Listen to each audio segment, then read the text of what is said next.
Well, the CIA and DOJ are reportedly covering up for the alleged Ukraine whistleblower because the agencies are refusing to confirm or deny the existence of the person's text messages and emails. One America's John Hines sat down with Judicial Watch President Tom Fitton to learn more. What response have you received from the CIA regarding your FOIA request? Well, actually, we ended up suing because they didn't give us a response. So we filed a lawsuit. Lo and behold, we get a response from the CIA and Justice Department. Now, this person shows up in the Mueller report by name, and it's well reported he was a CIA official who had been appointed not only to help the Obama White House detail the alleged whistleblower. Right, he was detailed to the Obama White House supposedly by the CIA to help lead on Ukraine issues at the National Security Council for Obama and for a time under Trump.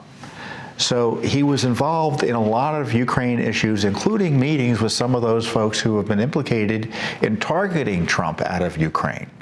So what he was doing is very important, aside from the fact he may be the shift leaker.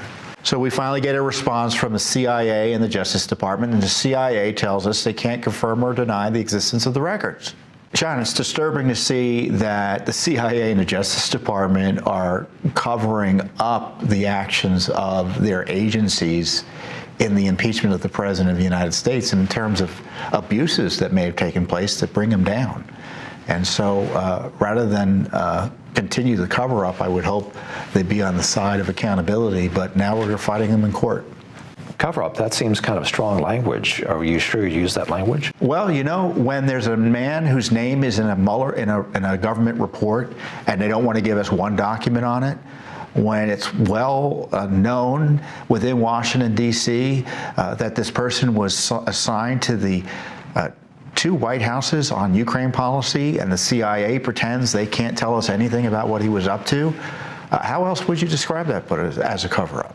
How does Judicial Watch proceed now if the CIA and DOJ refuse to confirm or deny the existence of the whistleblower's communications records? Well, we'll obviously be yelling from the rooftops about it, about the cover-up, but in the end, the court is going to have to decide whether this is a legitimate exemption, whether the CIA's and the Justice Department's refusal to give us one document. We won't get one document on the man that many people think are behind the impeachment and the attempted removal of the President of the United States, whether that's appropriate or not. And plus, we have a third lawsuit against the State Department for his communications with the State Department about some of this Ukraine gamesmanship that was going on, where it looks like the Obama administration was pressuring Ukraine to target Trump world.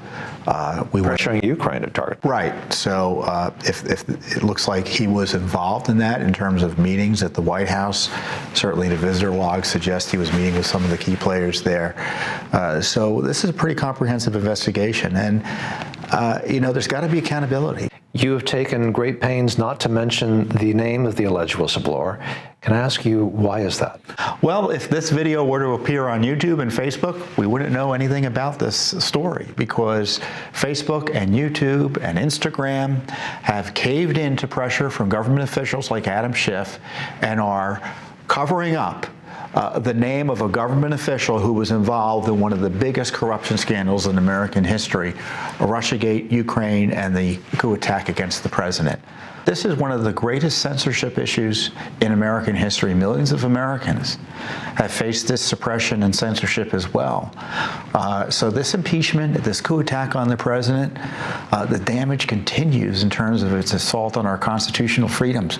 We can't talk about a government official without having our name, without having our materials censored. It's really incredible.